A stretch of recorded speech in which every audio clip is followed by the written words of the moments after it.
उन्होंने रामधारी सिंह दिनकर के विषय में बता दिया था, मेन पॉइंट क्या था वो अंडरलाइन करने को भी कह दिया था। ठीक है, अभी आप ध्यान से सुनोगे कि जो ये गीत और अगीत की बात हो रही है, तो कवि रामधारी सिंह दिनकर ये एक बहुत बड़े दुविधा में यहाँ पे फंसे हुए हैं, है ना। उनको समझ में नहीं आ रहा है कि मैं किसको कहूं कि ये सुंदर है, किसको कहूं कि ये अच्छा है।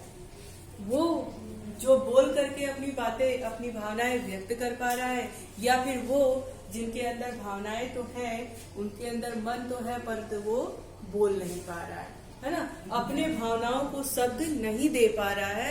मैं किसको सुंदर कहूँ, कौन अच्छा है, ऐसा कवि के मन में क्या है, दुविधा है। ये क्वेश्चन मार्क लगा है, इसका मतलब ये नहीं कि कवि आपसे प्रश्न कर रहा है, नहीं, वो खुद के ही मतलब वो नहीं सोच पा रहे, नहीं समझ पा रहे कि मैं किसको अच्छा कहूँ। फिर यहाँ पर नदी और एक पौधे को उन्होंने माध्यम बनाया, उनके जरिए ये समझाने की कोशिश कर रहे हैं कि मैं क्यों नहीं समझ पा रहा।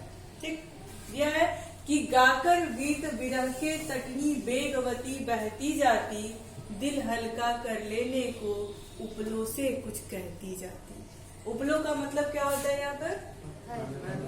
हाँ, जो पत्थर, पहाड़, है ना, उस नदी के किनारे जो भी चीज नदी को दिखाई देती थी उसकी बात कर रहे हैं। ठीक, तो कवि कहता है कि मानो ऐसा लग रहा है कि कुछ गा गा करके नदी वेग से, यहाँ पर वेगवती नदी को कहा गया है।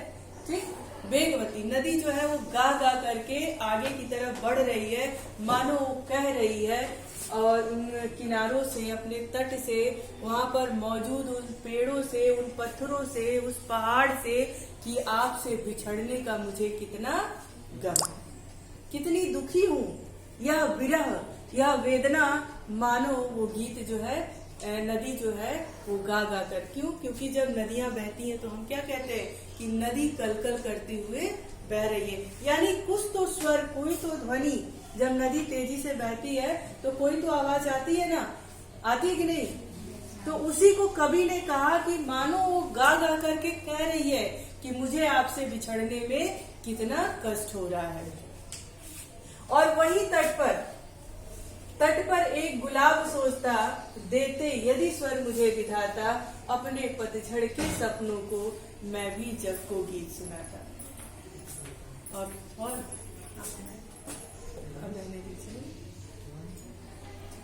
ठीक है, तो वही तट पर गुलाब खड़े होकर के सोच रहा है कि काश विधाता ने अगर मुझे भी स्वर दिया होता। कवि ऐसा कह रहे कि मानो वहां तट पर एक गुलाब खड़ा होकर के सोच रहा है कि अगर विधाता ने मुझे भी स्वर दिया होता तो मैं भी अपने पतझड़ के, यानी जिस समय पतझड़ का समय आता है उस समय के सपनों का मैं भी जग को गीत सुनाता।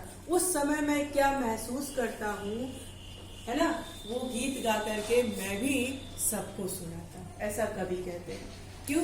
क्योंकि पत्ते झड़ते, तो कभी आपने पत्ते झड़ रहे हैं या फिर पत्ते इस तरह से झड़ रहे हैं, कभी आवाज, किसी भी स्वर की बात वहां पे हुई है?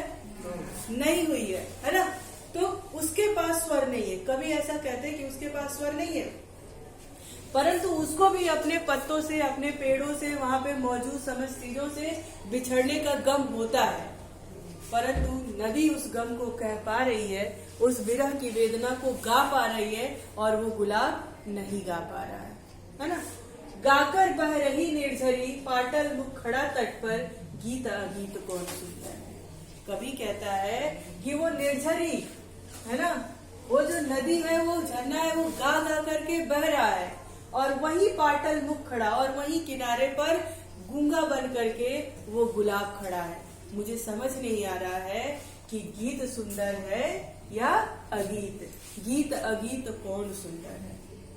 कवि कह रहा है मुझे समझ ही नहीं आ रहा है कि मैं किसको अच्छा कहूँ। जो बोल करके, जिनके पास स्वर है ना, जिनके पास उनके शब्दों को स्वर, आवाज देने के लिए है, जो बता पा रहा है कि मैं कितना दुखी हूँ, वो सुंदर है, या फिर जिनकी भावनाएं तो हैं, उनके पास दुख तो है परंतु उनके पास शब्द नहीं है कि वो बता पाए कि मैं कितना दुखी हूँ। तो कवि क्या है, बड़े दुविधा में है कि मैं किसको कहूँ, क्योंकि नदी का भी और उस गुलाब के पौधे का दोनों का दर्द क्या है, एक समान है, एक बता पा रहा है और एक नहीं बता पा रहा है।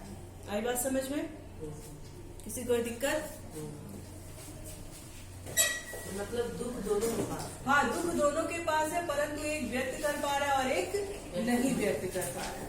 ठीक है, कवि की कल्पना में कभी ऐसा कहते हैं, कभी कब लग रहा है कि नदियां बह रही हैं तो कलकल की जो आवाज आ रही है मानो कि वो अपने किनारों से, तटों से, पत्थरों से या फिर उस नदी के सामने प्रस्तुत समस्त चीजों से वो अपने दुख को बयान कर पा रही है। लेकिन गुलाब सिर्फ खड़ा है वहां पर, वो कुछ भी बयान नहीं कर पा रहा है ना। गुलाब लेखक क्या कहते हैं? मतलब उनकी बातें सुन रहे हैं कि मतलब कवि की कल्पना वो कल्पना कर रहे हैं। ठीक है, ये कवि की जो भी कविता होती है सिर्फ काल्पनिक होती है, कल्पना होती है ना। कभी उस पल में जीते नहीं है या फिर उनके अंदर कोई ऐसी शक्ति नहीं होती है कि वो नदी की बात को सुन पा रहे हैं और उस पेड़ के बात को नहीं सुन पा रहे हैं। सिर्फ कल्पना की बात होती है यहाँ पर। आई बात समझ में? अब देखो यहाँ पर एक सुख की, एक तोता और एक मैना की बात कही गई है। अब देखो किसी भी पक्षी हो, कोई भी मनुष्य हो, उसके माता पिता दोनों बराबर अपने बच्चों का प्यार करते हैं कि नहीं करते? ऐसा तो नहीं है ये आप सोचते हो कि मम्मी ज्यादा करती है, पापा कम, पापा ज्यादा करते हैं या मम्मी कम, पर ऐसा होता नहीं है। माता पिता जो होते हैं उनके जो भाव होते हैं अपने बच्चों के प्रति बराबर होते हैं। आप क्या समझते हैं, हम क्या समझते हैं, अलग की बात है, पर उनके लिए बच्चे बराबर होते हैं। यहाँ पर ये बैठा सुख उस घनी डाल पर जो खोते पर छाया देती है ना। कभी कह रहा है कि सुख तोता उस घनी डाल पर बैठा हुआ है जो खोते को, ये घोंसला दिख रहा है ना, और तोता कहाँ बैठा है, इस घनी डाल पर बैठा है। जो इस डाल से इस खोते को छाया मिलती है, फिर भी वो तोता वहां पर बैठा है ये सोच करके कि सूर्य की किरणें पड़ेंगी तो मैं अपने पंख फैला लूंगा और वो किरणें, धूप की जो रोशनी आएगी वो छन करके हमारे घोंसले तक जाएगी। ये यहाँ पर बैठा है, इसको सब देख रहे हैं, सबको पता है कि ये यहाँ पर क्यों बैठा है, अपने बच्चे की सुरक्षा के लिए बैठा है। और सुखी कहाँ बैठी है, इस घोंसले के अंदर बैठी है। वो पंख फुला करके घोंसले के अंदर बैठी है, अंडे को सेती। याद दिया है ना, बैठा सुख उस घनी डाल पर जो खोते पर छाया देती, पंख फुला नीचे खोते में सुखी बैठे अंडे है। सुख वहां पर बैठा है, सब देख पा रहे हैं कि उसको अपने बच्चे के प्रति क्या भावनाएं हैं, लेकिन सुखी क्या करती है, घोंसले के अंदर ही बैठी हुई है, अपने भाव को समेटे हुए। उसकी भावनाएं क्या है वो सिर्फ सुखी जानती है ना। सुखी बैठ करके क्या कर रही है, अंडे को से रही है। दोनों अपने बच्चों की सुरक्षा कर रहे हैं। एक ऊपर बैठा है जिसको सब देख रहे हैं, और एक अंदर बैठी है जिसको कोई नहीं देख रहा है। ठीक, गाता सुख जब किरण बसंती छूती अंग पड़ से छन कर। गाता यानी पंख फैलाना, उसको ही गाना कहा गया है। यहाँ पर कवि उसको गीत बोल दिया है। तो जब वो किरण, सूर्य की किरणें जब पड़ती हैं तो अपना पंख फैला लेता है कि मेरे पंख से छन करके धूप की किरणें उस घोंसले तक जाएगी, ताकि हमारे बच्चे को, उस अंडे को कोई नुकसान ना पहुंचे। ये उस वन में उपस्थित समस्त लोग देख रहे हैं, तो सबको पता चल रहा है कि सुख जो है अपने बच्चे से कितना प्यार कर रहा है। ठीक, किंतु सुखी के गीत उमड़कर रह जाते स्नेह में सनकर। लेकिन सुखी को कोई नहीं देखता है, उसका जो प्रेम है वो, उसके ही जो खुशी है, जो गीत है, जो उसकी भावनाएं हैं, सिर्फ अपने बच्चे के प्रति स्नेह में ही सनकर वहीं तक सीमित रह जाते हैं। उसको ऐसा करते कोई देख नहीं पा रहा। इसी को कवि ने क्या कह दिया कि सुख के पास स्वर है, यानी वो अपने भावनाएं सबसे व्यक्त कर लिया, परंतु सुखी की भावनाएं जो है उसके मन में ही रह गई।